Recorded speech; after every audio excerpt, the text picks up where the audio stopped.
दोस्तों, आज हम एक ऐसे सफर पर निकल रहे हैं जो भारत के इतिहास के पन्नों को पलट देगा। एक सफर जो हमें उन युद्धों तक ले जाएगा जिन्होंने इस देश की तकदीर लिखी।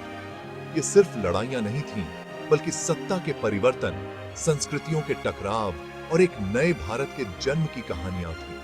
हम बात करेंगे उन वीर योद्धाओं की, उन रणनीतियों की और उन परिणामों की जिन्होंने भारत को हमेशा के लिए बदल दिया। क्या आप तैयार हैं इस सफर पर मेरे साथ चलने के लिए, जहां इतिहास की हर परत खुलती जाएगी और हम उन युद्धों के गवाह बनेंगे जिन्होंने भारत को बनाया? तो चलिए शुरू करते हैं। साल था 1536, एक ऐसा साल जिसने भारत के इतिहास को हमेशा के लिए बदल दिया। पानीपत का मैदान गवाह बनने वाला था एक ऐसी भिड़ाई का जो मुगल साम्राज्य की नींव रखेगी। एक तरफ थे बाबर, एक महत्वाकांक्षी योद्धा जो अपनी सैन्य रणनीति और तोपों के बल पर भारत की सरजमी पर अपनी जगह बनाने आया था। दूसरी तरफ थे लोदी, दिल्ली सल्तनत के आखिरी शासक इब्राहिम लोदी के नेतृत्व में। दोनों सेनाएं आमने सामने थीं, तैयार एक निर्णायक युद्ध के लिए। बाबर अपनी सेना को संगठित करता है, उन्हें तुर्की और मंगोल युद्ध तकनीकों का उपयोग करके प्रशिक्षित करता है। उसके पास एक गुप्त हथियार था, तोपें, जो उस समय भारत में एक नई और अज्ञात तकनीक थी। इब्राहिम लोदी की सेना संख्या में बड़ी थी, लेकिन बाबर की सैन्य रणनीति और तोपों की ताकत के सामने टिक नहीं सकी। पानीपत का मैदान गूंज उठा तोपों की आवाज से। धूल और धुएं के बीच योद्धा अपनी जान की बाजी लगा रहे थे। युद्ध के मैदान में लोदी सेना की पराजय हुई। इब्राहिम लोदी युद्ध में वीर गति को प्राप्त हुए। पानीपत की पहली लड़ाई ने बाबर को दिल्ली की गद्दी पर बैठा दिया और यहीं से मुगल साम्राज्य का उदय हुआ। यह सिर्फ एक युद्ध की समाप्ति नहीं थी, बल्कि एक नए युग की शुरुआत थी। एक युग जो भारत के इतिहास पर मुगलों की अमिट छाप छोड़ने वाला था। समय ने करवट ली और हम पहुंचते हैं 1565 में, दक्षिण भारत के तालिकोटा के मैदान में। यहां एक और ऐतिहासिक युद्ध होने वाला था जो दक्षिण भारत के भविष्य को बदल देगा। एक तरफ था शक्तिशाली विजयनगर साम्राज्य, जो अपनी समृद्धि और कला संस्कृति के लिए प्रसिद्ध था। दूसरी तरफ थीं दक्कन की सल्तनतें, बीजापुर, अहमदनगर, गोलकुंडा और बिदर, जिन्होंने विजयनगर के खिलाफ एकजुट होने का फैसला किया। विजयनगर के राजा राम राय एक बहादुर और अनुभवी योद्धा थे। उनकी सेना विशाल और शक्तिशाली थी, लेकिन दक्कन सल्तनतों की एकजुट सेना के सामने उनकी एकता कमजोर साबित हुई। तालिकोटा का युद्ध शुरू हुआ और दोनों ओर से वीरता और बलिदान की अनोखी मिसाल पेश की गई। हालांकि किस्मत को कुछ और ही मंजूर था। एक निर्णायक मोड़ पर विजयनगर सेना के दो सेनापतियों ने विश्वासघात किया और दक्कन सल्तनतों का साथ दिया।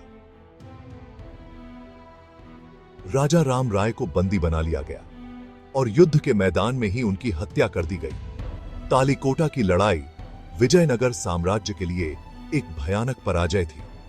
इसने दक्षिण भारत में एक शक्ति संतुलन को तोड़ा और मुगल साम्राज्य के लिए दक्षिण की ओर अपना प्रभुत्व बढ़ाने का मार्ग प्रशस्त किया।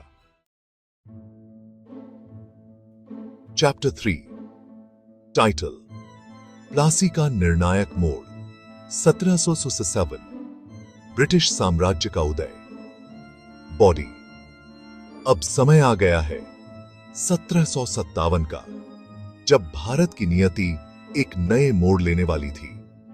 प्लासी का मैदान गवाह बनने वाला था एक ऐसी लड़ाई का जो भारत में ब्रिटिश शासन की नींव रखेगी। एक तरफ थी ब्रिटिश ईस्ट इंडिया कंपनी, जो व्यापार करने आई थी, लेकिन धीरे धीरे अपनी जड़ें जमा रही थी। उनका नेतृत्व कर रहे थे रॉबर्ट क्लाइव, एक महत्वाकांक्षी और चालाक सैन्य अधिकारी। दूसरी तरफ था बंगाल का नवाब सिराजुद्दौला, जो अपनी सत्ता और स्वतंत्रता की रक्षा के लिए दृढ़ था। उसके साथ थे उसके फ्रांसीसी सहयोगी, जो ब्रिटिश वर्चस्व को रोकने के लिए दृढ़ थे। प्लासी के मैदान में दोनों सेनाएं आमने सामने थीं। क्लाइव ने एक ऐसी रणनीति तैयार की जिसमें उसने सिराजुद्दौला के सेनापति मीर जाफर को अपने साथ मिला लिया। युद्ध की नद मीर जाफर ने विश्वासघात किया और अपनी सेना को युद्ध से दूर रखा। सिराजुद्दौला की सेना, नेतृत्वहीन और कमजोर, ब्रिटिश सेना के सामने टिक न सकी। प्लासी की लड़ाई में ब्रिटिश सेना की जीत हुई। सिराजुद्दौला को मौत के घाट उतार दिया गया। यह जीत ब्रिटिश ईस्ट इंडिया कंपनी के लिए एक महत्वपूर्ण मोड़ साबित हुई, जिसने भारत में उनके राजनीतिक और सैन्य प्रभुत्व का मार्ग प्रशस्त किया। प्लासी सिर्फ एक युद्ध नहीं था, बल्कि भारत में ब्रिटिश साम्राज्य की नींव का पत्थर था।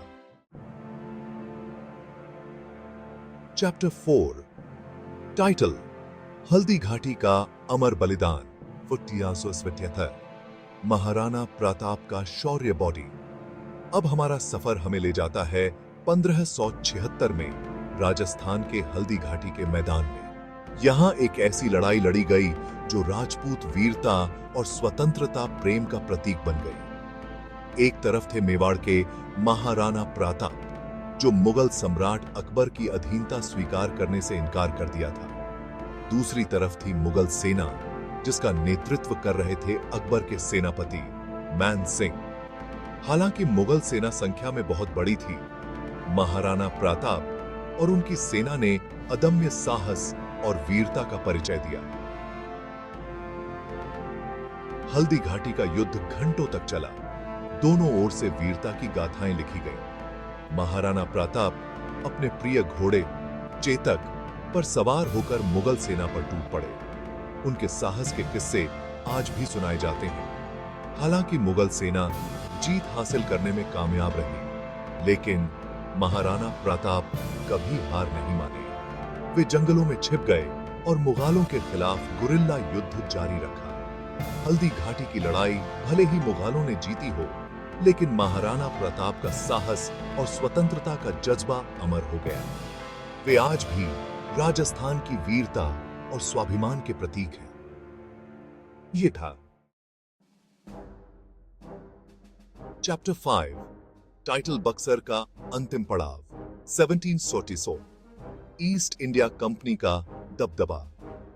बॉडी। हमारा सफर हमें 1764 में बक्सर के मैदान पर ले आता है। यहां एक और निर्णायक लड़ाई लड़ी जानी थी जो भारत में ब्रिटिश शासन को मजबूत करेगी। एक तरफ थी ब्रिटिश ईस्ट इंडिया कंपनी, जो प्लासी की जीत के बाद अपना प्रभाव बढ़ा चुकी थी। दूसरी तरफ थी मुगल शासक शाह आलम द्वितीय, अवध के नवाब शुजा-उद-दौला और बंगाल के नवाब मीर कासिम की संयुक्त सेना। यह एक असमान संघर्ष था। ब्रिटिश ईस्ट इंडिया कंपनी की सेना अधिक सुसंगठित और बेहतर ढंग से सज्ज थी। उनके पास तोपों की ताकत थी और उनका नेतृत्व कर रहे थे हेक्टर मुनरो जैसे अनुभवी सैन्य अधिकारी।